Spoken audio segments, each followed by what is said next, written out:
Okay, so I noticed this story the other day, and I was gonna write about it, and then I didn't. But basically, tech companies in the United States have decided to back affirmative action policies upheld by the Supreme Court. Because they're basically saying we don't have enough students of color from marginalized groups who are graduating with degrees in areas that we need. Like we need to hire them. They're basically saying we need to hire a diverse workforce, and we can't do that because like there's not enough people from marginalized groups who are going into these majors. Like STEM basically is what we're talking about, but it's basically like technology, so computer science. It's basically like Google, Facebook, Apple being like, yo, we need more computer science students coming out of Harvard who are like black and Latino and all the other marginalized groups, and we don't have them, so that's why we need y'all to like uphold affirmative action so these people can graduate. Now, I don't know how long we've been having this fucking conversation. Long ass time. When did I start writing about shit? And Code 2040 was there for a reason. And everybody was sitting there like, fuck them. No, we don't need that. All the talented people will rise to the top. Here's what everyone did not realize. Okay, so let's say that like you walked outside right now and you saw a survivor of the Holocaust just like sitting at the bus stop.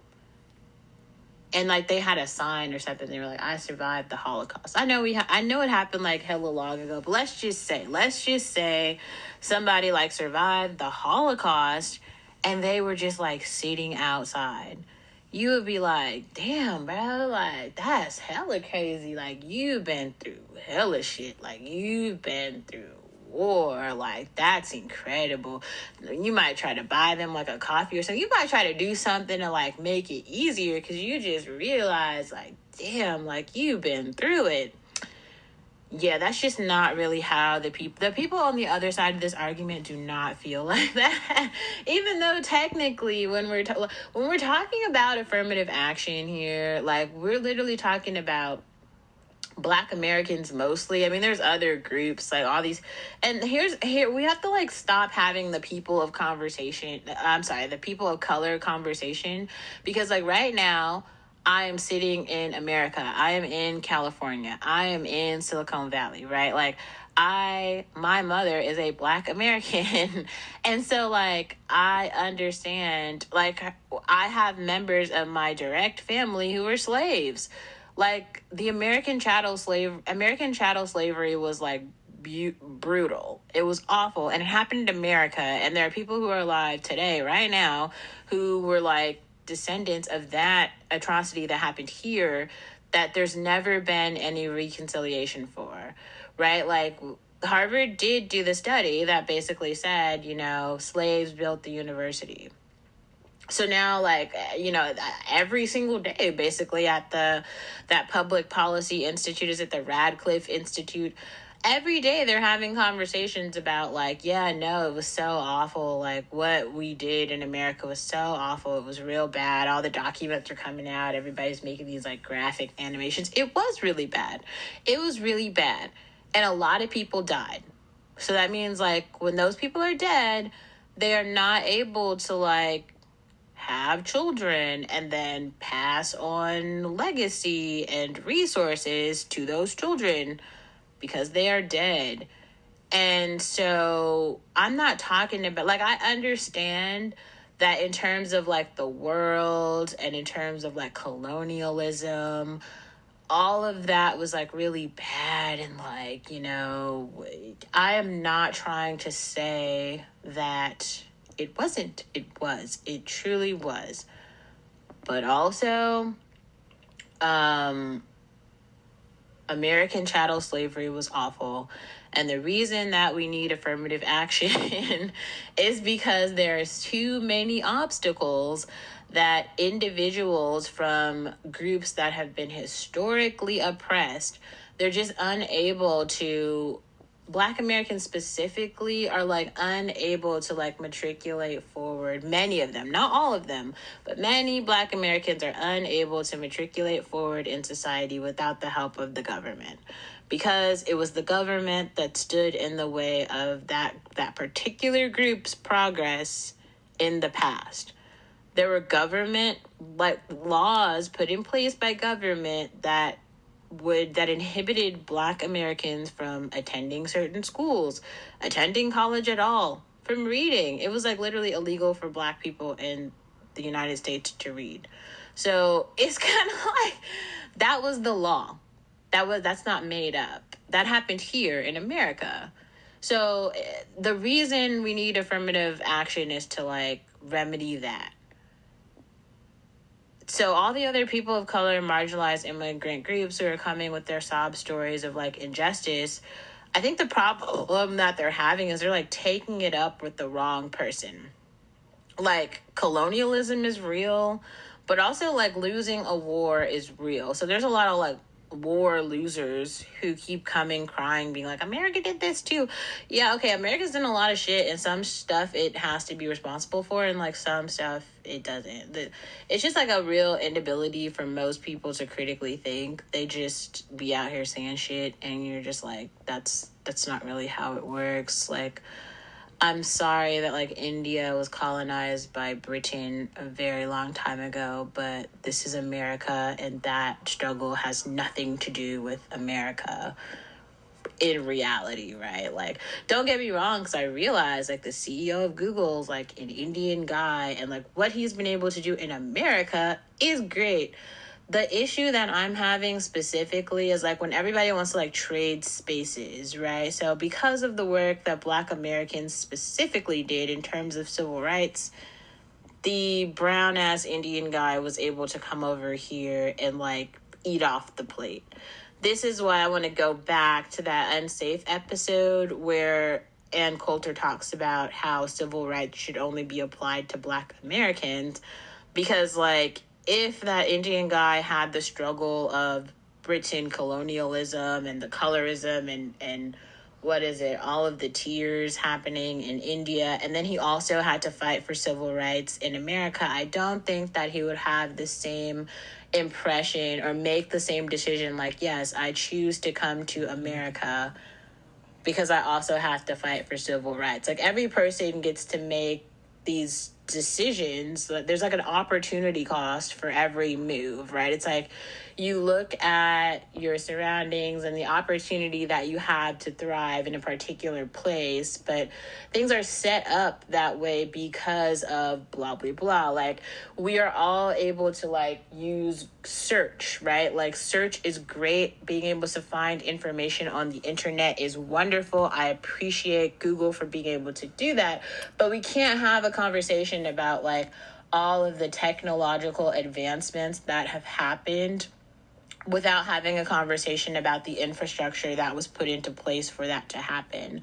So while a lot of really privileged, mostly white, pale-bodied male people, they like to talk about how they have worked so hard and they are so smart and they are so academically gifted, I do think there's some talent that, you know, that they have that others don't, and I'm not taking that away from anyone, but I also just feel like if those people had to deal with systemic racism and poverty and maybe like domestic violence and food insecurity and food deserts, you know what I mean? If they had to deal with like 27 additional issues that many marginalized groups had to deal with, their success rate would not be as high. So you can't really compare their success to the success of others when everyone did not start in the same place, everyone did not have access to the same resources, and some people had the burden of like quite a lot of other stressors that took away from their ability to thrive. So that's really important. Like, if everyone has, you know, free time and an ability to do whatever they want all day long. And it's just kind of like, oh, I'm choosing to work and you are choosing to do nothing. Okay, then I get it. It's kind of like, well, you're lazy. But if the issue is like, you have a computer and a tutor and a schedule and a plan for success and a network and a whole bunch of supporters and like an infrastructure of like white supremacy around you, and then everyone else has like no resources, no support, and systemic discrimination and no representation and no resources, which is kind of like the real like reality, then we're not having a conversation about equal opportunity. And as a person who is a Black American, I can't even have a conversation about people of color. Please kill that conversation. People of color is not a thing.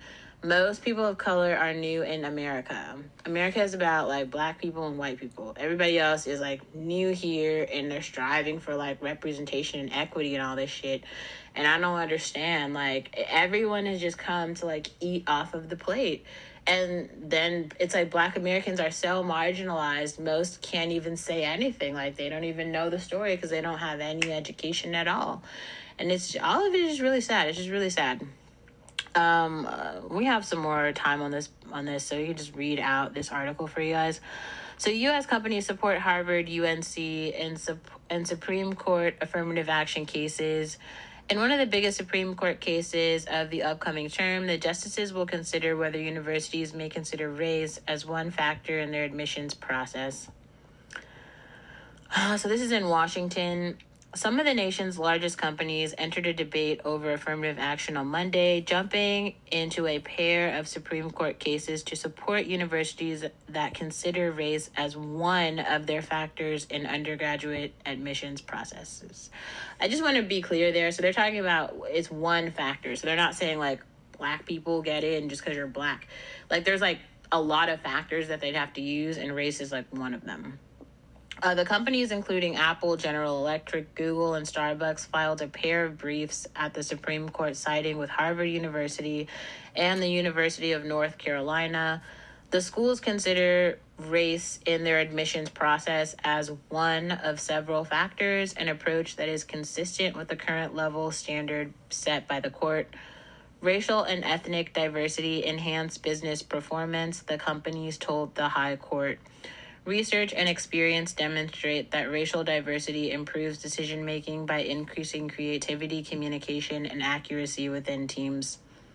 More than 60 companies joined the brief, and some of the companies had made similar arguments to the Supreme Court in previous cases.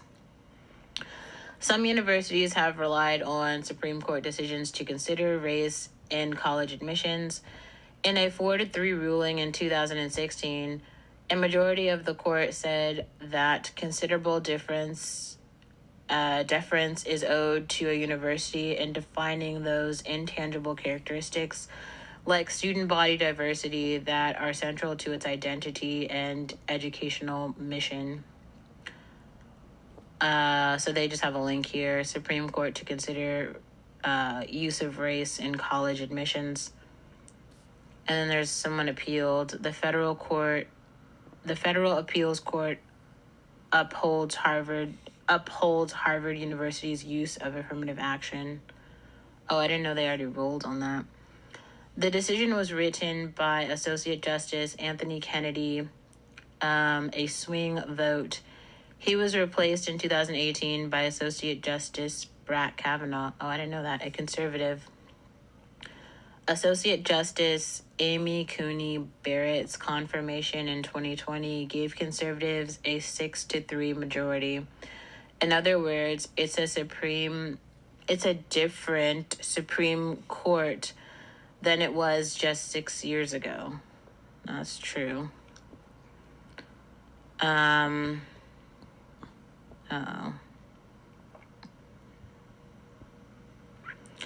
And the court's conservative justices have long viewed affirmative action policies skeptically.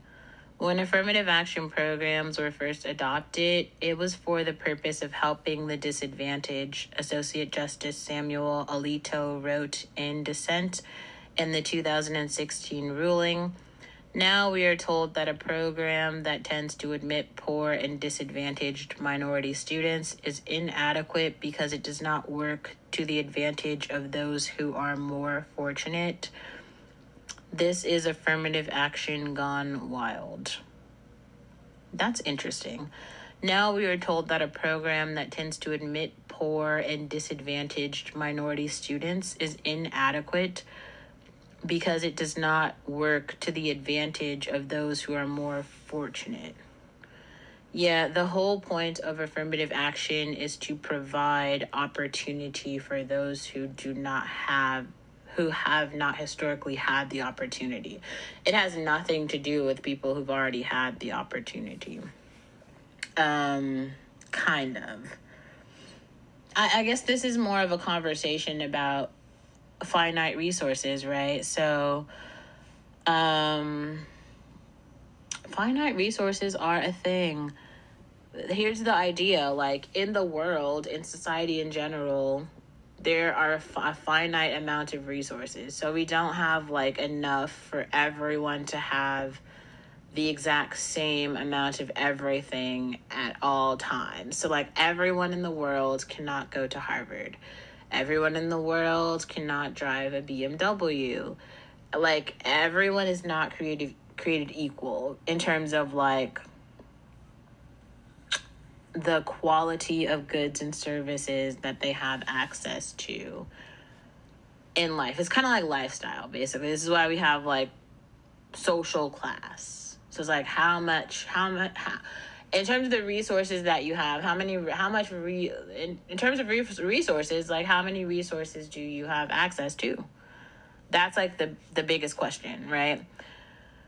Okay, so the lawsuits against Harvard and the University of North Carolina were filed by an anti-affirmative